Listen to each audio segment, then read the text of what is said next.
Hello everyone, welcome back to my channel. So బయట వర్షం పడుతుంది. సో ఇప్పుడు వచ్చేసి నేను గోంగూర చికెన్ పులావ్ చేస్తున్నాను. సో దాని కంప్లీట్ రెసిపీ తెలుసుకుందాం.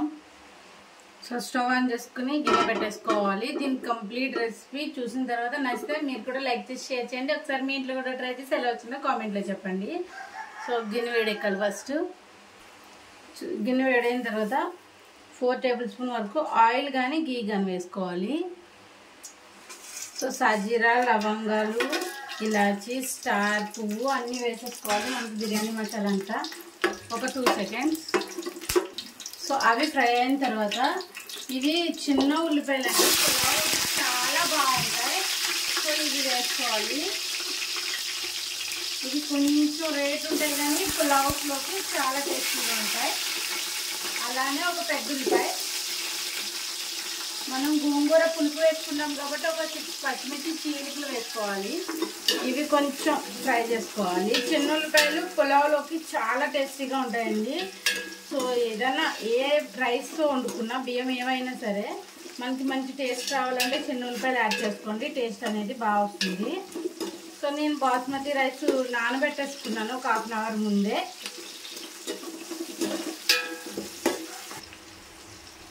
మనకి ఆనియన్స్ కొంచెం ఫ్రై అయిన తర్వాత చికెన్ యాడ్ చేసుకోవాలి.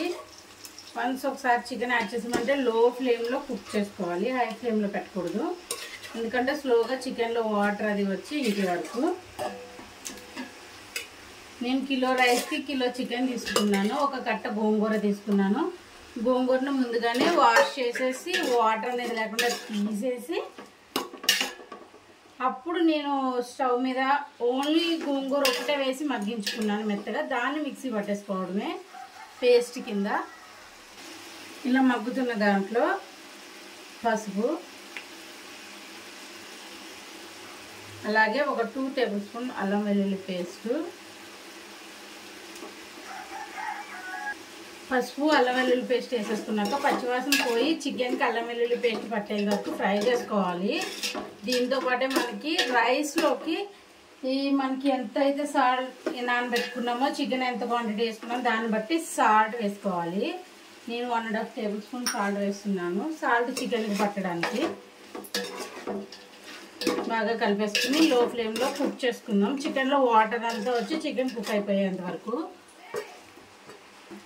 చూడండి, చికెన్లో అల్లం వెల్లుల్లి పేస్ట్, పసుపు ఉప్పు వేస్తాము. అవన్నీ మగ్గిపోయిన తర్వాత ఇప్పుడు ఒక 1.5 టేబుల్ స్పూన్ కారం, మనం గోంగూర వేస్తున్నాం కదా దానికి తగ్గట్టు. అలానే 1.5 టేబుల్ స్పూన్ జీలకర్ర ధనియాల పొడి, అలానే 1/2 table spoon garam masala and 1/2 table spoon biryani masala. 2 కలిపేసాను నేను. ఇవి వేసేసుకుని ఒకసారి బాగా కలిపేసుకోవాలి చికెన్ పట్టేటట్టు. అలాగే చికెన్ జ్యూసీగా సాఫ్ట్గా ఉండడం కోసం మనం ఒక 2 టేబుల్ స్పూన్స్ కర్డ్ వేస్తున్నాము ఇదే స్టేజ్లో. సో కర్డ్ వేసేసి బాగా ఫ్రై చేసుకుందాం. చూడండి, ఒక 2 టేబుల్ స్పూన్ కర్డ్. సో దీన్ని బాగా చికెన్ పట్టేటట్టు కలిపేసుకుని కుక్ చేసేసుకుందాం. ఈలోపు మనం ఎన్ని గ్లాసెస్ అయితే రైస్ తీసుకున్నామో దానికి డబుల్ క్వాంటిటీలో వాటర్ తీసుకుని బాయిల్ చేసుకుందాం. వేడి నీళ్ళు వేస్తే పులావ్ అనేది ముద్దలా అవ్వకుండా ఉంటుంది, అలాగే ఈవెన్గా కుక్ అవుతుంది. సో వేరే స్టవ్ మీద వాటర్ పెట్టేసుకుందాం. ఇది అనేది మగ్గుతూ ఉంటుంది ఈలోపు. సో ఇలా కుక్ అవుతున్న దాంట్లో ఉడకబెట్టుకుని, అంటే వాటర్ లేకుండా గోంగూరనే మగ్గబెట్టేసాము. దీన్ని మిక్సీ పట్టేసి పేస్ట్ చేసేసాము. ఇది ఈవెన్గా రైస్కి కానీ చికెన్కి కానీ బాగా ఫ్లేవర్ ఇస్తుంది. సో ఇది ఒక 4 టేబుల్ స్పూన్స్, ఇది పెద్దది. సో అందుకే 3 టైమ్స్ వేస్తున్నా. ఒక 4 టేబుల్ స్పూన్ వరకు వేసుకోవాలి. ఇది కిలో చికెన్ కాబట్టి. సో అంతకు మించి వేసామంటే మొత్తం పుల్లగా అయిపోతుంది, టేస్ట్ అనేది మారిపోతుంది. ఒక 4 టేబుల్ స్పూన్ వేసి చికెన్కి గోంగూర పట్టేటట్టుగా బాగా కలుపుకుని లో ఫ్లేమ్లో మగ్గించుకుందాం.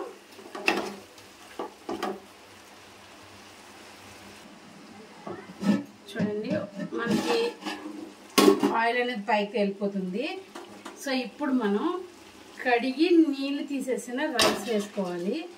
ఇవి ఇలా వేసుకోవడం వల్ల ఏంటంటే పొడి పొడి ఆడుతుంది రైస్ అనేది మనకి తినేటప్పుడు. సో ఒకసారి బాగా కలిపేసుకుందాం. నేను కిలో చికెన్కి కిలో రైసే తీసుకున్నాను. నాకు పెద్ద కట్ట గోంగూర కట్టలో సగం పట్టింది, ఇంకా సగం పేస్ట్ అనేది ఉండిపోయింది. ఒకసారి బాగా కలిపేసుకుని 2 మినిట్స్ మూత వేసి కుక్ చేసుకున్నాం లో ఫ్లేమ్లోనే. హై ఫ్లేమ్లో అయితే రైస్ మాడిపోతుంది. ఇలా కుక్ చేసుకోవడం వల్ల ఈవెన్గా రైస్ అనేది ఫ్రై అవుతుంది, పొడి పొడిలాడుతూ వస్తుంది. సో మూత వేసి 2 నిమిషాలు స్లోగా కుక్ చేసుకోవాలి.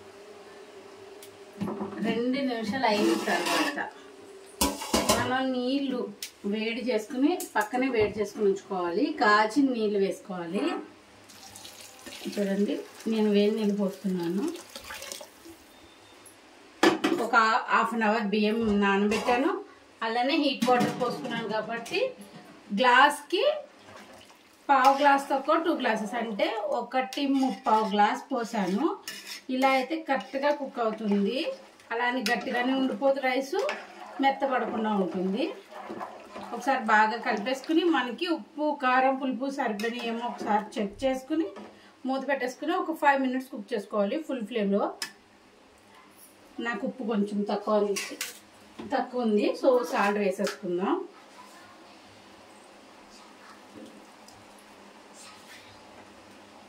సాల్ట్ వేసేసుకుని కలిపేసుకుని కుక్ చేసుకోవడమే.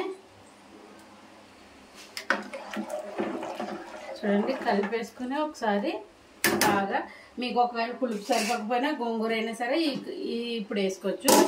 మూత వేసుకుని ఒక 4 to 5 మినిట్స్ ఫుల్ ఫ్లేమ్లో కుక్ చేసుకోవాలి.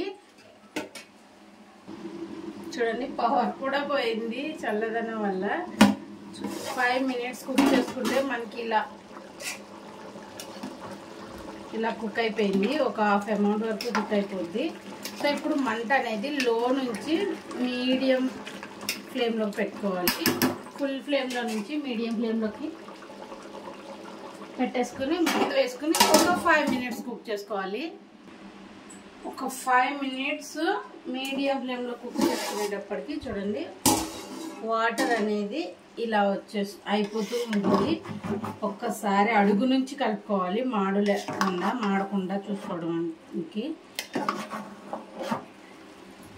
నాకు వాటర్ అనేది తగ్గిపోయింది, ఎంతో లేదు. ఇప్పుడు లో ఫ్లేమ్లో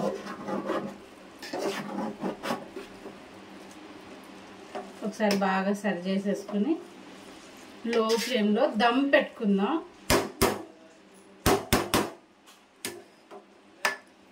దమ్ అంటే మూత వేసేసుకుని మొత్తం లో ఫ్లేమ్లో పెట్టేసుకుని మనం దమ్ వేసుకుందాం.